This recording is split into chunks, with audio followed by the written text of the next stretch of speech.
वाह।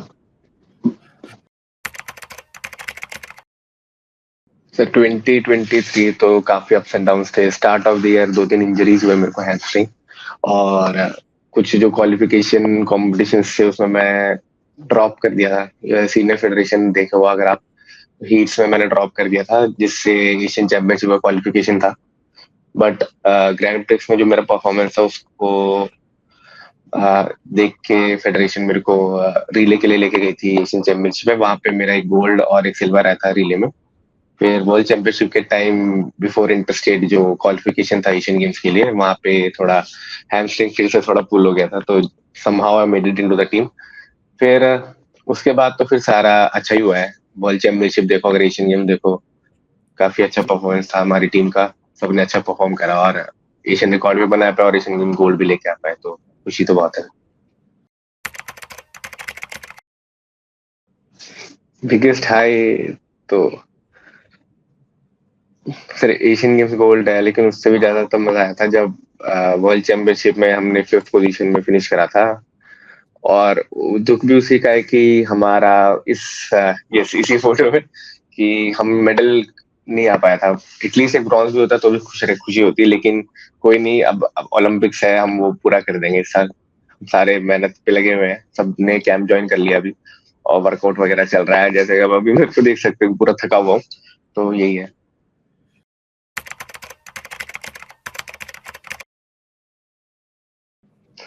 So coordination तो as such जैसे कि बाकी गेम जगह रहते हैं कि जैसे कि बैडमिंटन हो गया या फिर फुटबॉल हो गया, उतना तो नहीं। लेकिन ये रहता है कि हम जब बैटन एक्सचेंज कर रहे होते हैं, बैटन हाथ से गिरना नहीं चाहिए। और आप जैसे कि देख रहे हो जैसे फोटो में जो अनस भैया है, जो ये बैटन देते हुए जो इनर लाइन है वो क्रॉस नहीं करनी चाहिए बेसिकली। जो फर्स्ट वाला पर्सन जो सेकंड वाले को देता है, उसके बाद तो काफी बैटरी से प्रैक्टिस रहती है हमारी अलग अलग पोजीशन पे, क्या होगा क्या नहीं होगा।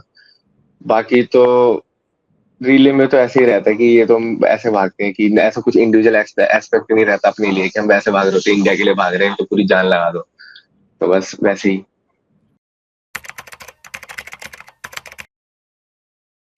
सर इसमें basically most most of the team जो है डिस्क्वालीफाई होती है। अगर आप एशियन गेम्स में मिक्स रिले देखोगे तो श्रीलंका की टीम जैसे डिस्क्वालीफाई हुई थी, वो बैटर एक्सचेंज के एक मिस्टेक की वजह से वो भी डिस्क्वालीफाई हुई थी। तो जो पूरी मेहनत जो टीम करती है, बस एक छोटे से बैटर एक्सचेंज मिस्टेक की वजह से सब पानी में जा सकता है। तो इसकी प्रैक्टिस तो हम करते ही हैं बिफोर, जब कंपटीशन सीजन पास आ रहा होता है हर दिन बिफोर ट्रेनिंग या फिर ड्यूरिंग द वार्म अप, हम ये बैटर एक्सचेंज प्रैक्टिस करते हैं कि ढंग से हो। और काफी कुछ पोजीशंस में करके देखते हैं कि कोई आगे कोई किसी और को, लाइक हम जो चार हैं हम आपस में ही first second third fourth change करके बैटर एक्सचेंज की प्रैक्टिस करते हैं।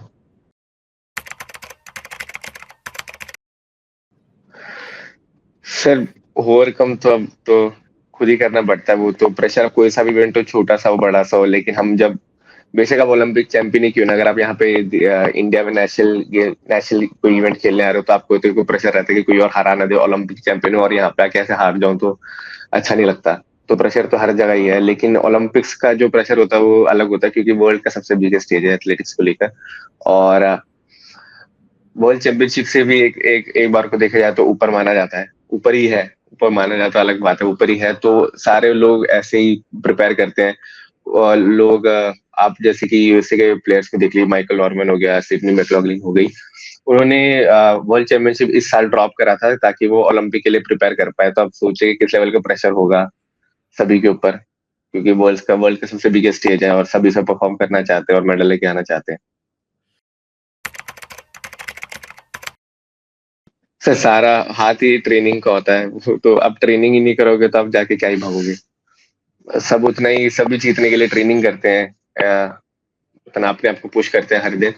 और रही बात बाकी स्टार्स के साथ compete करेंगे तो ऑब्वियसली सर आप स्टार्स के साथ compete कर रहे हो तो आप भी दिखोगे ही, तो ऑटोमेटिकली आप भी थोड़े बहुत फेमस हो ही जाओगे। लेकिन उनके साथ भाग भाग के जिनको हम देखते हैं कि हाँ भाई इनकी तरफ भाग रहे हैं, उनके साथ भाग भाग के उनके साथ रह के सीख के कि मतलब क्या करते हैं, तो आगे जाके हम खुद ही यूजफुल, हमारे लिए यूजफुल होता है। और ताकि हम पता चले आगे आके हमने उन्हें ही हरा दिया और हम ही स्टार बन गए। We don't no.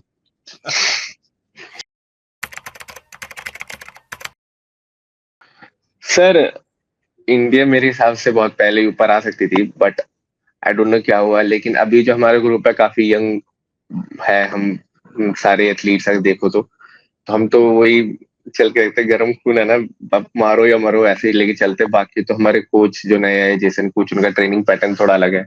वो मतलब मेंटली पुश करते रहता है कि भी डरना नहीं है, कोई भी वो देखी जाएगी, गोली मार दो। मैं ऐसे बोलते हैं कि रेस के बीच में कह रहे थे कि बस टांग भी कट के गिर जाए मेरे को फर्क नहीं पड़ता, बैट एंड फिनिश लाइन तक पूरी पार हो जानी चाहिए। तो उस लेवल पे हमें वो लेके जाते हैं। वो थोड़ा बहुत एंड ऑफ द डे वो एक थोड़ा बहुत प्रेशर वैशर आ जाता है कि भाई अगर नहीं भाग पाए तो क्या होगा। लेकिन देखा जाए तो फिर हम किलिंग मेंटेलिटी के साथ जाते हैं रेस में, और वो हमें दिखाए। बाकी तो फेडरेशन का भी सपोर्ट है सर बहुत ज्यादा, क्योंकि जो हम बलवाट सर है वो हमेशा कहते थे कि जो हमारी 400 रिले टीम है वो केपेबल है कि बिलो 3 भागे। और पिछले मतलब समझ लीजिए जब से मैंने ज्वाइन करा, मैंने 2019 में ज्वाइन करा था कैंप, तब से बोल ही रहे हैं, लेकिन इस साल जाके वो हुआ है।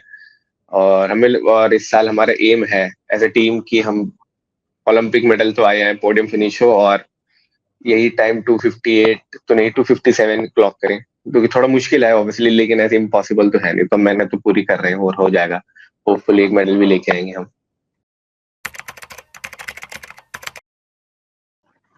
सर पीक डेज में अगर नियर कंपटीशन होता है तो वर्कआउट का इंटेंसिटी हाई होता है, और जो वर्कआउट लोड है वो काफी कम रहता है। और जैसे कि अभी का पार्ट है, ऑफ सीजन वगैरह है, तो वर्कआउट इंटेंसिटी थोड़ा कम रहता है, लेकिन जो वॉल्यूम होता है वर्कआउट का बहुत ज्यादा है। तो अभी जैसे कि ये देखो तो वर्कआउट सुबह शाम हम करते हैं, तो सुबह at least depending on the workout क्या है, कभी 2 आवर्स हो जाता है, कभी 2.5 आवर्स हो जाता है, वार्म अप कूल डाउन सब मिला के 3 आवर्स तक तो चला ही जाता है। और ड्यूरिंग कॉम्पिटिशन्स वही 1.5 आवर्स या 2 आवर्स में फिनिश हो जाता है, लेकिन उसका इंटेंसिटी ज्यादा रहता है तो उसमें हम थोड़ा ज्यादा थकते हैं। यही है। और आप लोग साथ ट्रेनिंग करते हैं? हाँ जी सर, हम सारे साथ में ट्रेनिंग करते हैं, एक दूसरे को पुश करते हैं, बताते हैं कि ये गलती है ये गलती नहीं है। एज अ टीम हम यहाँ करते हैं, लेकिन फिर कंपटीशन जब इंडिविजुअल खेल रहे होते हैं तो भाई तो नहीं देखते कि टीम है क्या है, तो जीतना है।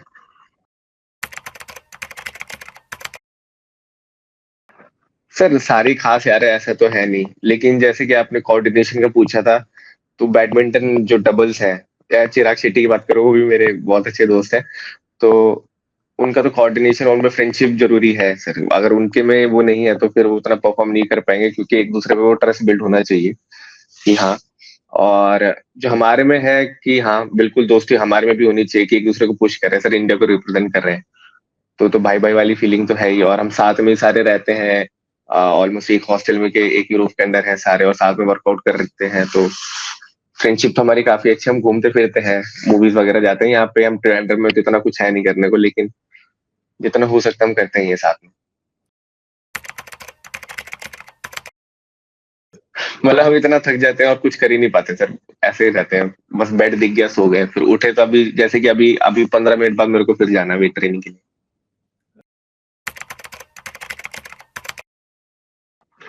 सर वही सबसे मेन चीज है, वहां पे अगर मेडल आ गया तो फिर तो कुछ देखने की भी जरूरत नहीं है। अगर वहां पे नहीं आए तो फिर यही है। बाकी तो सर उससे पेरिस ओलंपिक से पहले वर्ल्ड रिलीज है मई में, तो वहां से हमारा ओलंपिक क्वालिफिकेशन का कोटा अचीव करना है हमें, वहां पे फाइनल्स में एंट्री लेनी है, और हो सके तो वहां पे भी एक मेडल लाना है। तो वो एज अ टीम हमारे लिए बूस्ट रहेगा काफी अच्छा आगे परफॉर्म करने के लिए। तो यही है। और उससे पहले मार्च में हमारे नेशनल्स वगैरह स्टार्ट होंगे, तो वहां पे रिले टीम के लिए उस वहां से टीम सेलेक्ट होगी फॉर वर्ल्ड रिलेज।